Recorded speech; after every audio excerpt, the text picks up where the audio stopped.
Hello mga kabisi. Nahinumdum mo nga naghabas ko parlangan. Amo ni kong nabasan kadtong naghabas ko nitong anong adlaw.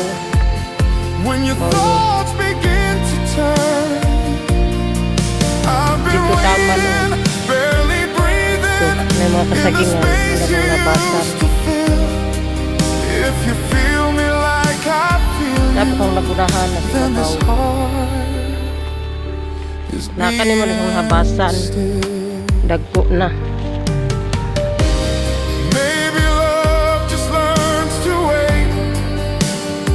Mga tutas imabaw mga kabisi. Dahil dito maghabas ko tubig kong dapita sa imabaw. Din hehaw nang gipanggunahan kay na may mga sugagmay pang mga parlaw. Lisod man. Habasan kay mapuan mag mga